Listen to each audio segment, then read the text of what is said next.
Hey, welcome into the Cool Grandpa podcast. I'm excited to have you here today, and I'm excited to be talking about something that I'm passionate about, and that is Mother's Day. So, Mother's Day is about going to be, let's see, this is going to come out on Friday. So, Mother's Day is going to be a couple of days. So if you're listening to this ahead of time, then, make sure that you've got your flowers, make sure you've got whatever you're going to do for Mother's Day. And then I've got some other ideas down in the show, so we'll get to that. Want to remind you too to please check out the article that I wrote for Grand Magazine. I'm going to have a link to that in the show notes so you can get signed up for their newsletter as well as be able to check out the article. And again, if you sign up for this newsletter, it's easy to sign up. It's easy to unsubscribe. So it's no fuss, no muss. I also want to remind you too that within the next month or so, we've got the Father's Day is coming up. So be sure to check out the Cool Grandpa store. Look for all the fun stuff that I've got there. If you're watching this on YouTube, you can see the logo on my polo shirt. I've got these polo shirts that are really great idea. I've also got them with that really nice moisture wicking material, kind of that sport polo shirt. So they're great for golf. They're great for going to the ballpark. Whatever it is that you're doing during the summer months, I've got those. I've got ball caps. I've got some mugs. I've got some tumblers, all sorts of different things. And I'm even going to put in some koozies, those little foam wraparound things for sodas and other refreshments. You're going to be able to order those off the website as well. So when you're standing around the barbecue, you can show and talk about what a cool grandfather you either have or what a cool grandfather you are. So I want to get started with this focused in on Mother's Day. And if you've listened to this podcast for any length of time, you know that I believe being a grandfather is one of the greatest opportunities and privileges we can experience in life. It's not just about spoiling grandkids and taking them fishing, teaching them how to throw a baseball, or sneaking them ice cream before dinner. Grandfathering is about influence, it's about legacy, and it's about leadership. And sometimes the most important things we do as grandfathers happen quietly in the background. And today, like I've said, I want to talk about one of the most important and honestly one of the most overlooked parts of being an intentional grandfather. And that's this: we need to honor the mothers of our grandchildren, our daughters, our daughter in laws, the women who are carrying so much of the emotional, physical, spiritual weight of raising the next generation. Now, let me just say this clearly up front. This episode is not pretending that moms are perfect. It is not about ignoring difficult family dynamics, and it's not about being passive or fake. What I want to do is talk about recognizing something foundational. The relationship we build with the mothers of our grandchildren directly impacts the relationship we will have with our grandchildren. And beyond that, the way we treat the mothers of our grandchildren teaches our grandchildren how family members honor one another. And that matters. It matters more than we sometimes realize. As somebody that's now teaching, I can tell you that we can definitely see a difference when young boys have been taught one way to treat women and when they've been told or allowed to treat women a different way. As an old guy, that's kind of disconcerting. But today, I really want to focus in and talk about how do we encourage, how do we talk about respect and boundaries and support, humility and listening when it comes to our interactions with the moms, right? And grandfathers can be a stabilizing influence within the family unit, even if you're from a distance, right? Even if you live halfway around the world, your presence and how you show up and how you honor and how you interact with those moms really does become something that the grandchildren notice or will notice. I mean, little kids are little kids. You all know what I'm talking about. But we want to be sure that one of the greatest gifts that a grandfather can give a grandchild is honoring their mother and making sure that the grandchild really sees and hears and understands that. I think one of the biggest mistakes we can make as an older generation is forgetting how difficult this season of life can be for young parents, especially mothers.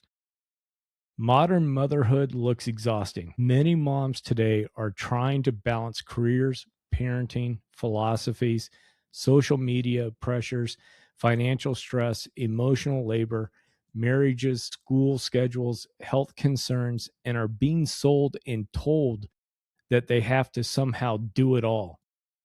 And then we older folks show up sometimes with statements like, well, that's not how we did it, or your kids worry too much, or they just need tougher discipline. Now, look, sometimes experience does matter. There are times when wisdom is valuable, and there are moments when younger parents generally want that insight and they want that wisdom to be shared with them. But there's a huge difference between wisdom and criticism, a huge difference. One builds bridges, the other builds walls. I remember conversations on this podcast where guests talked about how modern grandparents need to have a new kind of humility, not a weakness, but humility. One of the reasons we need this humility is because our adult children are now leading their own homes. And that transition can be hard for grandparents, especially for fathers who spent years leading, protecting, teaching, fixing, and providing. We can accidentally drift into trying to manage rather than support. It becomes natural to us, right? With our sons and our daughters, our families, we grew up that we hear that there's a problem and we jump in and try to fix it. We jump in and try to tell kids what to do. And it can be a hard transition for us, just as it's a hard transition for our adult children to learn how to be adults, to learn how to be a spouse, to learn how to be a parent. Those transitions can be hard. And so I want to acknowledge that. But, you're going to have to trust me. Adult children really feel that when we step in, we're discounting what they're trying to learn. Daughter in laws especially feel that. One of the most important things a grandfather can do is create emotional safety. Can your daughter in law relax around you? Can your daughter in law feel encouraged instead of evaluated? Do they feel like they are constantly being graded when they're around you? Or do they feel like you hear them and you see them doing what they need to do? Because many mothers today are carrying a silent guilt.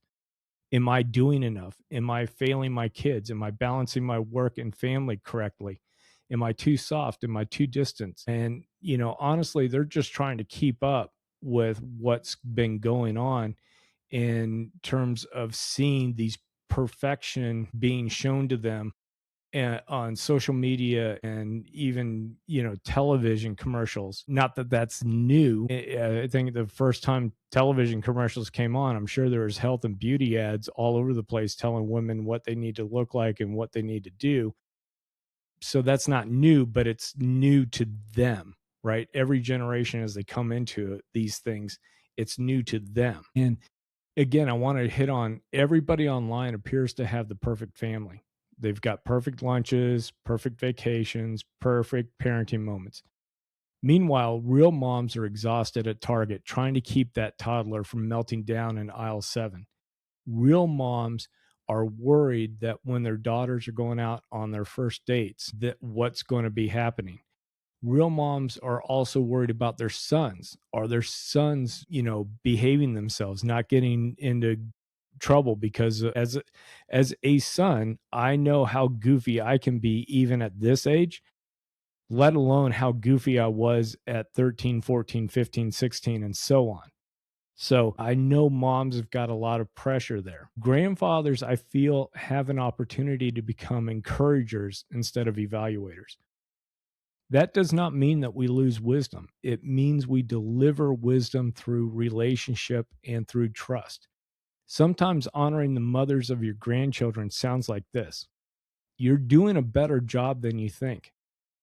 I'm proud of the mother you've become. Thank you for loving these kids so well. I really know that this season in life is hard. You don't have to be perfect. Those words that you say in quiet moments, or even not so quiet if you got a bunch of grandkids around, those words matter. And sadly, I don't think moms hear them nearly enough. And it's both for our daughters and our daughter in laws.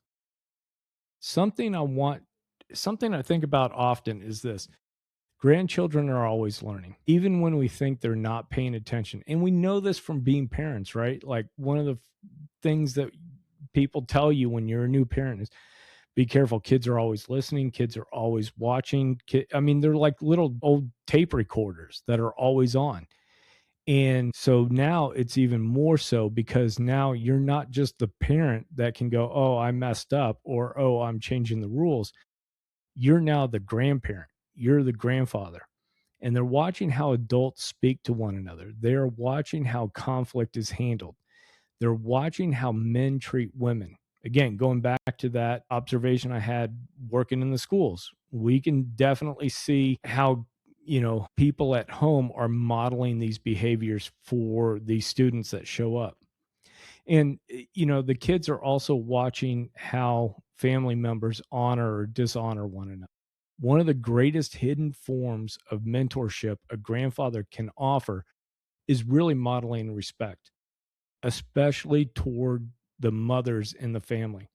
If your grandson sees you honoring his mother, he learns something about women. He learns something about the value of women and the value, especially of mom.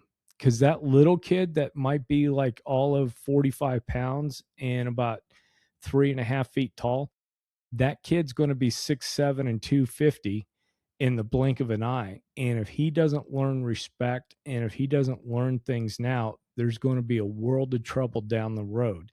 And I'm not just talking physically, I'm talking also everything around that. So, grandson's watching us. And if your granddaughter, switching gears a little bit, if your granddaughter sees you encourage her mother, she learns something about her own, and she starts to set expectations about how she can be treated and what's permissible and where does she put her foot down and where does she set up boundaries that maintain her worth as she goes through, whether it's elementary school or middle school or high school, college, career, whatever it is. You start to give the impression and you start to set the standard of what the value of her is worth given how you interact with the mom. So sometimes we grandfathers think legacy is just about leaving behind money, some stories, heirlooms, or life lessons. And those things matter. But emotional legacy matters too.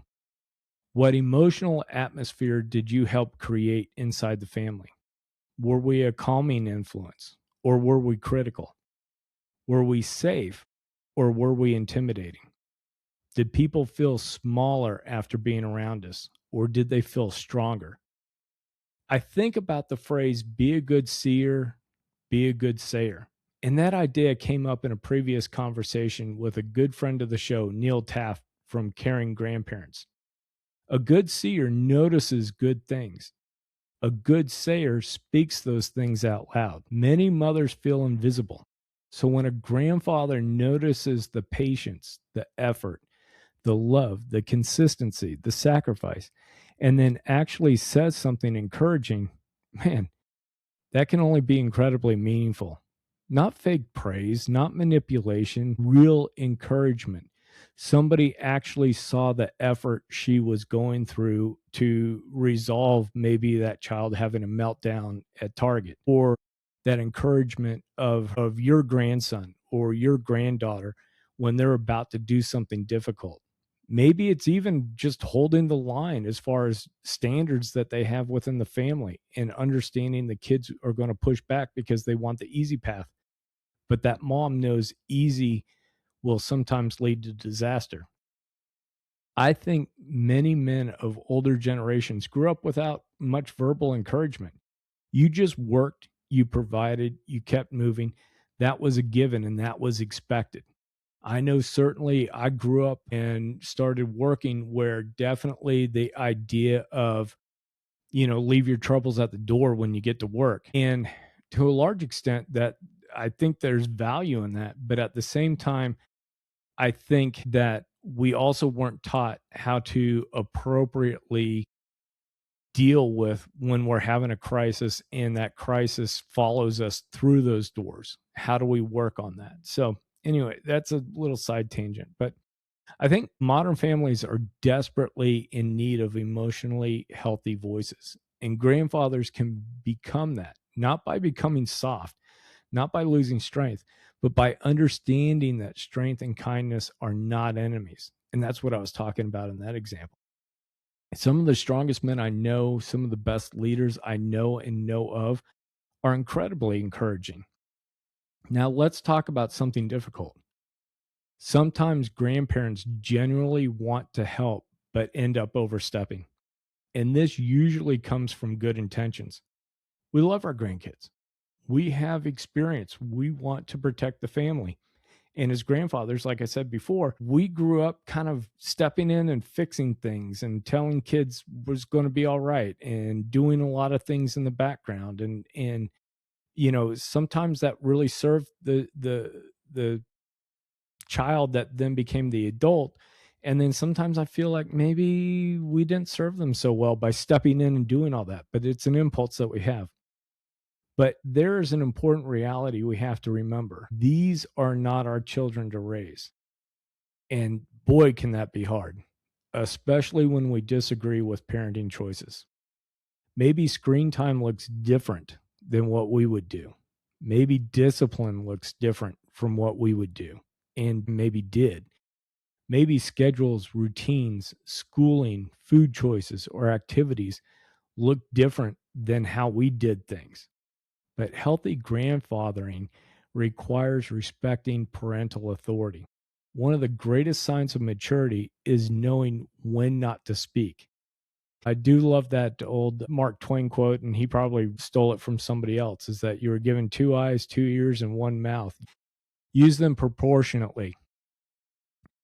I know that that sounds strange coming from a podcaster, but wisdom is not just knowing what to say. Wisdom is knowing when silence protects relationships. In one of our episodes, we talk about the importance of a pause when you're giving a presentation, when maybe you're talking with a grandchild, whatever. That silence is you giving a pause, and maybe the adult children, the mom or the dad, if things are very emotional, giving that silence lets them have a moment to reflect. Just an idea out there. But there's a reason that sometimes adult children create distance from grandparents. Often it's not because of often it's because grandparents are evil. It is because they feel judged, controlled, second guessed, emotionally exhausted. And sometimes grandfathers are confused. Hey, I was just trying to help. I saw this thing that there was a problem. I stepped in to help out. But that help can sometimes look like you're ignoring boundaries and can oftentimes be taken as pressure, especially from our daughters and our daughter-in-laws, especially when it's in front of the grandchildren as well. That can look like a lot of pressure and looks like mom doesn't know what she's doing, right? And that's not what we're intending. One of the best ways we can support mothers is to ask questions rather than assume. And I'm sorry, I'm laughing here because yeah, this is definitely one of those things I'm working on when I was writing all this stuff out. How can I help? What would make this easier for you? Would you like advice or support right now? And that last one's powerful because sometimes all they want is to know that your grandchildren are horrible little monsters that are out of control when mom is fighting with them at bedtime and the kids are running amok throughout the house. And so, sometimes, they don't need advice right now. They just need you to grab one of the grandkids and help them to their bedroom and make sure they get their last drink of water for the night and that they've gone to the potty, and you're reading a bedtime book to them and the mom is reading a bedtime book to somebody else, and you're helping that situation right now. Because and this ties back into that scenario, right? Because sometimes moms don't need solutions. They need somebody just to listen, somebody to pitch in and help out. One of the great themes throughout this podcast has been presence, not performance, but presence. Emotionally available, being emotionally available, being consistent, being trustworthy. Sometimes honoring the mothers of your grandchildren means making life a little bit lighter instead of a little bit heavier for the moms. Maybe you babysit so they can have a date night. Maybe you show up and mow the lawn because their lawnmower is busted and that's creating some stress and anxiety in the family. How are they going to cut the lawn so they don't get in trouble with an HOA? Or maybe the lawn is just 2 feet tall and it needs to get cut. Maybe you quietly pay for some groceries. You just pick up the tab. We do this quite a bit. I know my wife and I, when we take the families out for dinner, that's just something that we'll do. And then it's a big treat for everybody, right? And it's a few more bucks back into the family budget for the families. Maybe you send a text that simply says, "You're a great mom." Maybe you avoid inserting yourself into every single disagreement. Sometimes the most loving thing we can do is to reduce the stress instead of adding options.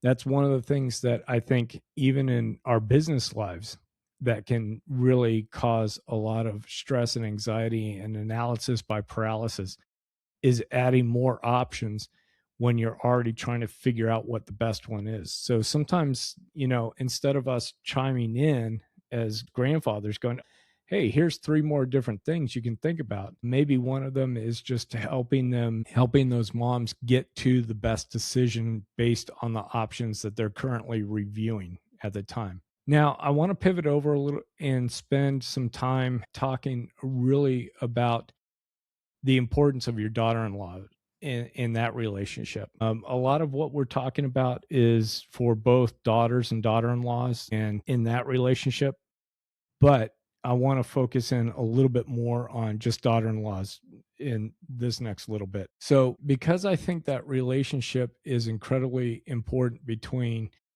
the grandfather and the daughter-in-law, and honestly, I think sometimes it's complicated because this is a new person, just like a son-in-law. This is a new person into the mix. You don't know how that ingredient's going to react within the family stew, right? You don't know if it's going to enhance the flavor of the family stew or if it's going to conflict with that flavor. And so we've got to build those relationships, and we have to be careful with how we build those relationships. But here's the reality: your daughter in law is oftentimes the gatekeeper of emotional closeness with the family. Now, some people may not like hearing that, but in many families, it's true. And if your daughter in law feels safe, respected, valued, and supported, the relationships normally would flourish, in my opinion. If she feels criticized, dismissed, controlled, or constantly evaluated, that distance is going to grow. She's going to feel threatened. And about the only thing she's got to, let's say, protect herself is by shutting down those points of contact, shutting down access, putting up more barriers so that sometimes it gets hard to build that connection or rebuild it. And sometimes grandfathers can take that personally. But I think we need to ask ourselves the hard questions. Do we make things easier or harder for that daughter in law? Do we bring peace or tension when we have interactions and when we visit, especially? Do we honor her role as a mother? One thing I've learned from talking with countless grandparents is this: the healthiest families are usually built on mutual respect, not competition, not power struggles, not emotional scorekeeping, but mutual respect. One of the greatest compliments a grandfather can give a daughter in law is trust. We learn to trust her judgment. We learn to trust her instincts. We trust her love for her children, even when you would do things differently, and especially when you would do things differently. I think many family conflicts escalate because older generations confuse difference with disrespect. Different does not always mean wrong. Parenting has changed. It continues to change. Oh my gosh. I mean, think about our parents. If you're Generation X, your parents were either the early baby boomers or the silent generation. And they grew up with Dr. Spock and they grew up with all these different things that by the time we came along, and then by the time we started having kids and the older baby boomers were having kids, that was all dismissed or completely changed. And it feels like about every 10 years, there's a new parenting fad, there's more information about parenting, whatever it is. So just keep that in mind. Parenting has changed, it will always change. And the same thing with technology. Technology has changed, schedules have changed, cultural pressures have changed. Young parents today are navigating realities that many of us never faced. I mean, if we look at Moore's law about technology essentially doubling speed and let's even say capacity, like, it just keeps building and building and accelerating, right? So, a lot of the realities, a lot of the things that these young parents face are things that we never faced. And that doesn't mean that they know everything, but it does mean that we should lead with humility. It also, I think, is important for grandfathers to express gratitude verbally. We need to be more grateful for those daughter in laws and our daughters. But be sure that we're thanking your daughter in law. Thank her for loving your son. Thank her for caring for your grandchildren. Thank her for all the invisible work she does every day, all the stressed out text messages with teachers and everything that she does that just completely flies under the radar of what and maybe what even your son or her son-in-law knows. And say this stuff directly, not just to your son, but to her. I mean, don't just tell your son, like, hey, I think you guys are being great parents. You need to tell it to her too. She needs to be hearing that coming from somebody who's not her dad or not her mom, somebody from the outside looking in, but has a stake in that family. Those moments, I think, really matter more than we realize when we verbally acknowledge and thank our daughter in laws. I think that's huge. Now, I also want to pivot over and talk about, sometimes relationships are difficult. And I want to talk about this honestly, right? Not every family relationship is easy. Some listeners right now are probably thinking, Greg, you don't understand my situation. And you're probably right. Some family relationships are strained. Some involve deep wounds, and some relationships are going to break apart. That's just unfortunately how life is. A lot of it comes down to miscommunication, but some of the other wounds that we see within these families and the relationships are divorce and distance, conflict, pain. And I never want this podcast to sound overly simplistic or that everything is rainbows and unicorns, because it's not. Families are definitely complicated, but even in difficult situations, honor still matters. Honor doesn't mean pretending harmful behavior is acceptable. Honor does not mean abandoning wisdom or boundaries. Honor does not mean becoming dishonest. But honor does mean refusing to become toxic ourselves. Remember, Grandpa and Grandma, you've got the ability and the decision to walk away when things are very stressful, very difficult. We're the ones that should sometimes be the more emotionally balanced, even though it may be incredibly hard at the moment.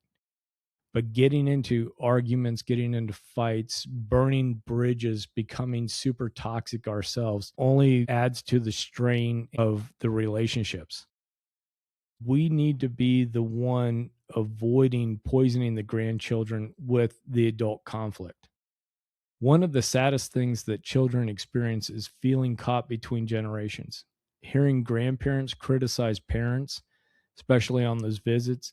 And then also when they aren't around us, right? Hearing the parents criticize the grandparents. Feeling forced to emotionally choose sides is not something that I think any grandparent wants their grandkid to go through. That creates confusion and anxiety in children. Sometimes the most mature thing a grandfather can do is refuse to escalate the conflict. Just like what I was saying, is that we have to exercise being calm and staying respectful to keep that communication open when possible. And yes, sometimes that requires us swallowing our pride and not allowing our instincts to escalate. And I know that's difficult, but legacy often requires that humility. And I think one of the greatest strengths grandfathers can develop is that emotional steadiness, not reacting to every frustration, not demanding control, not making everything about ego, a steady relationship and a steadying influence within the family is one of the greatest legacies that I think a grandfather can do. One of the themes I keep returning to lately has been the connection between grandfathering and leadership. Not leadership in the corporate sense, although there are lessons there too, but leadership through service, through emotional presence, through wisdom, through encouragement, through consistency. I have said before that intentional grandfathers often become emotional anchors for their families, not because they control everyone, but because they bring calm, perspective, patience, and support. I think the best grandfathers understand something important. This stage of life is not about demanding importance, it's about becoming useful. And one of the most useful things we can become is supportive to the mothers raising our grandchildren, not intrusive, supportive, not controlling, but encouraging, not passive aggressive, but trustworthy. When families feel supported instead of judged, relationships deepen. And honestly, this affects grandfathers too. Many grandfathers do feel lonely. We feel disconnected. We're uncertain where we fit in. Sometimes the path back into a deeper family connection begins with humility and encouragement. Sometimes grandchildren become more accessible when parents feel more respected. And that is not manipulation, that's just a relationship. Healthy relationships grow where trust exists. Now, I want to talk and leave you with a few practical ideas about how we honor the mothers of our grandchildren. Simple things, but meaningful things. The first one, speak encouragement regularly, not once a year, not only on Mother's Day, although be sure to do something for Mother's Day. Regular encouragement. You're doing a wonderful job. I admire your patience. Those kids are deeply loved. And number two, respect parenting boundaries, even when you disagree. Unless there's genuine danger existing, learn the difference between preference and principle. Number three, offer help without strings attached. Do not make generosity transactional. Serve because you love the family. You serve because it's your family and you don't expect anything in return.